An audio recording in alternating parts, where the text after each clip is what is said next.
Hey, what's going on, everyone? Welcome back to the channel. My name is Mace, coming to you from Canada. Today's video is about the top 10 places to visit in the Netherlands.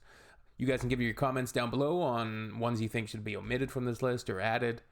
And yeah, let me know. I usually like places that are a little bit more low-key, beautiful, love nature. I'm not as interested in like the big cities, but obviously like Amsterdam, and there's a lot of beautiful places in the Netherlands that I think would be great to check out.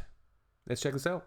What's up, guys? My name is Ryan, and I recently returned from exploring the Tulips. country of the Netherlands, and I want to share with you my favorite places. So here's my Like, doesn't that just look beautiful? That psychopath along the ocean like that. We got one. The country of the Netherlands, and I want to share with you. We do have a similar psychopath here, and it's amazing. Look at that little beach. It's so cute. My favorite places. So here's my Netherlands top 10. Look at the tulips. Amazing.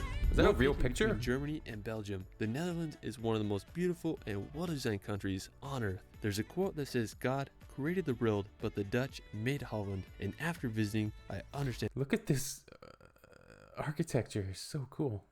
What? So striking. And why. From the canals of Amsterdam to endless tulip fields, the Netherlands will leave you in awe with its beauty the color. and ingenuity. Let's Wind start farm. this video off at Kinderdijk. When I came to the Netherlands, Kinderdijk. seeing the windmills was one of the things I wanted to do most, and there's no shortage of them here. Located about an hour from Amsterdam, Kinderdijk is a village that was first inhabited more than 700 years ago. The people of Kinderdijk had to find a way to manage the water, and windmills were a great solution. There are 19 windmills here, and most of them were built around the year 1740. Today, Kinderdijk is home to the largest concentration of old windmills in the Netherlands. When we got here, it was just fun to walk down the main path and marvel at the windmills on both sides. One of my favorite things that we did was tour one of the windmills. I didn't realize this beforehand, but the windmills served as homes for people of the village, and this one was 3 stories high. It was fascinating to see all the rooms constructed around the infrastructure of the windmill. The gears of the windmill were also particularly interesting. They were made out of wood. Is it loud? People live in there?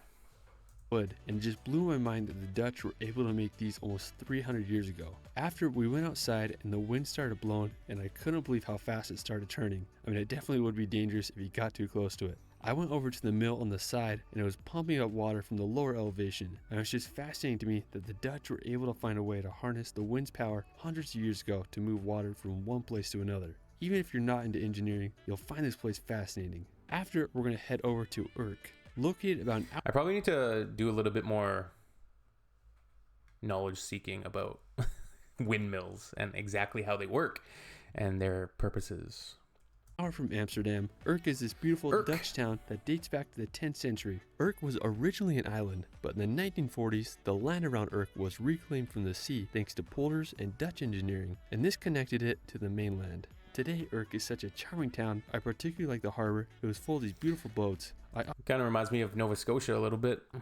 Also love the lighthouse. It was built in 1837. Look at those windmills. Holy. One of the main reasons I wanted to come here was to see the wind turbines of Noorderspolder. There's this massive wind farm, and it's one of the largest in the country. The turbines are on the land and also in the sea. What blows my mind is about 80 years ago, this whole area was under the sea. I mean, it's just crazy to me they were able to reclaim this land. There's a path that goes along the water, and it's really relaxing to walk on. If you come during the springtime, there's also a absolutely incredible shots. Like, this is like location scouting for really cool film or something. A lot of tulip fields in the area, which create a scenic landscape with the turbines spinning in the background. After, we're going to head to the coast to visit The Hague. Located on the North Sea about 45 minutes from Amsterdam. The Hague was first mentioned in 1242, and today it's the 3rd largest city in the Netherlands. Thanks to its proximity to the North Sea, The Hague has a huge beach with a massive pier. I mean, the whole area reminded me of California's beaches, except it was a lot colder. I mean, I had a great time just walking on the beach and checking out the pillars on the pier. Afterwards, we're going to head over to Gouda. I'm a huge fan of Gouda cheese, so I had to come check the city out. Wait, that's how you pronounce that? Gouda? Located about an hour from Amsterdam, Gouda is a historic city that dates back to the 1100s. Throughout the centuries, Gouda suffered plagues, fires, and financial difficulties, and it didn't really prosper until the mid-19th century. Today, Gouda is famous worldwide for its cheese. It's made in the surrounding areas, and it was traded in the town's cheese market. One of my favorite features of the city was the town hall. It was built in the 15th century and it's one of the oldest town halls in the Netherlands. It's such a unique building with Gothic architecture. I really enjoyed just walking around the central square and other alleyways. I mean, Dutch cities are just so well designed. Now afterwards, we're going to visit. Yeah, it must be cool having that history around. Pretty different than, like, you got a city hall that's built in the 1400s. Like, there was nobody here on the West Coast in the 1400s other than First Nations peoples, right? Like, so colonizers hadn't come yet. So there's nothing, like, there's no architecturally speaking, there's nothing like that.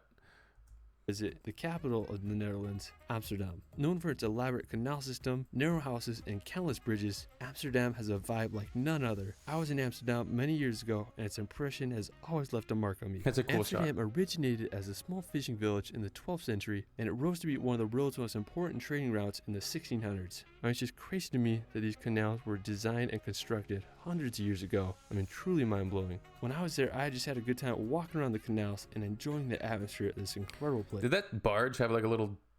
Did they have dinner on there? Or? Another beautiful nearby restaurant? city you can visit is Haarlem. Located just a 15-minute train ride from Amsterdam.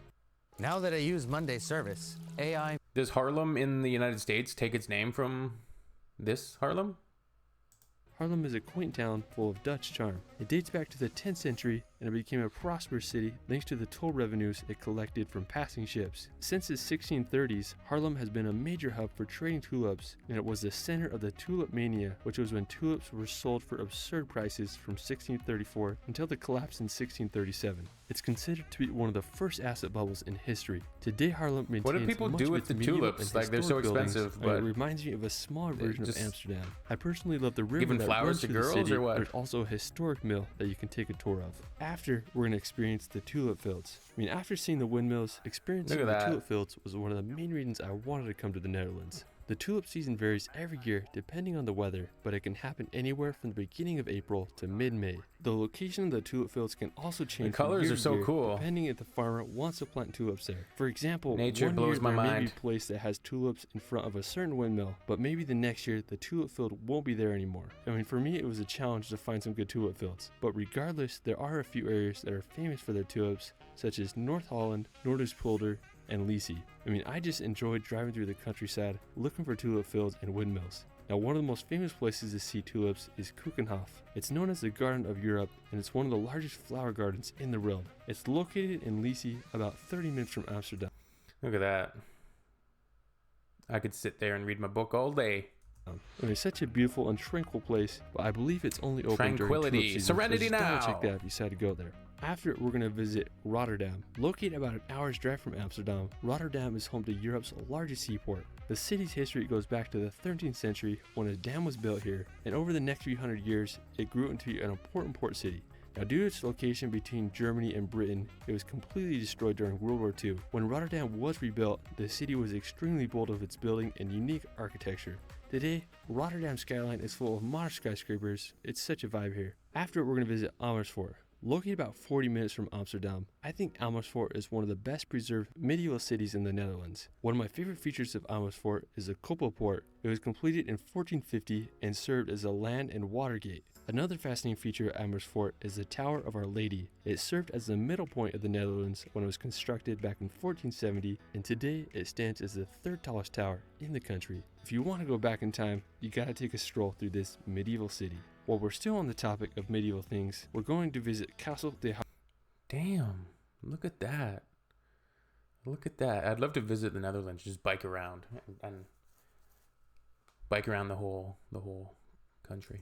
Located in Utrecht, about 30 minutes outside of Amsterdam, Castle de Haar is one of the most beautiful and well-kept castles in Europe That's and so the cool. largest castle in the Netherlands. The original fortress was built back in 1391, but over the years it degraded and burnt down, so the castle that you see today is a result of a Why is 20-year this in no restoration that movies? was completed in 1912.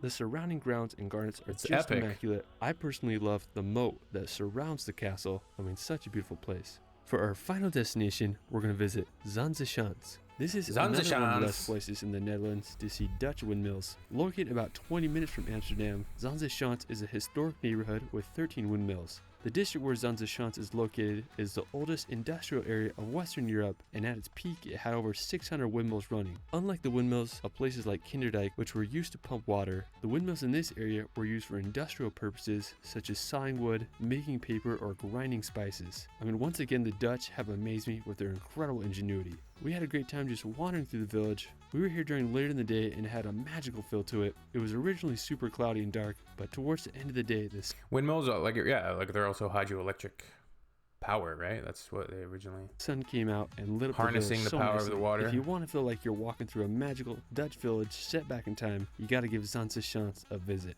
Well, that is it for my Netherlands top 10. There's still so many more places, towns, and villages I'd love to explore, so expect a part 2. Let me know where your favorite place is in the comments below. You can find me on Instagram and TikTok at shirley.films. It's Ryan, and we will see you later.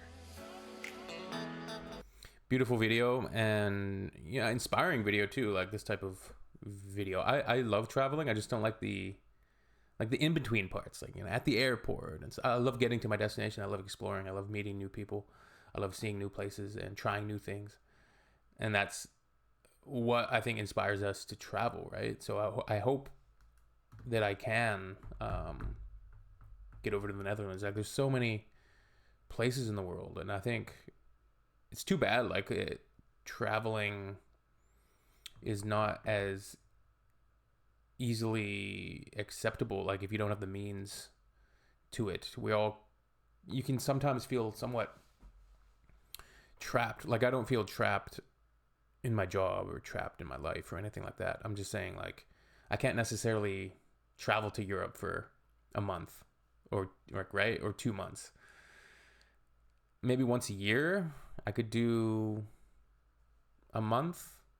Depends if you want to keep your job, it depends what type of job security you have, what type of job you work, what type of financial situation you're in, what type of housing situation you're in. There's so many variables in where you're at in your life. Like, are you married? Do you have kids? Do you have, there's so many little things that affect it. But Netherlands certainly looks amazing. I would love to just bike around for a couple weeks. Like maybe I can just come over, like plan for 3 or 4 weeks, like in Europe, and go for a beautiful bike riding trip. And I know that there is communities and networks for, like, actually I have a friend right now who's biking across Canada, and I know there's a network called Warm Showers, I think, which is it's like a network of cyclists who share their passion and then share their hospitality and can provide a warm shower and a meal type of thing, probably a bed to sleep for the night, for cyclists that are on their journeys. It's kind of like, it's pretty cool, and you get to meet new people. I've been seeing his social media. He's just meeting all these people along the way, and experiencing their hospitality and seeing all these cool places. He's made it all the way to Saskatchewan from the island here already. So I think he's on day 30. So he's a month in. So I guess it's going to be about 2 months to get across, maybe more. Pretty wild. Quite an experience. All right. Peace.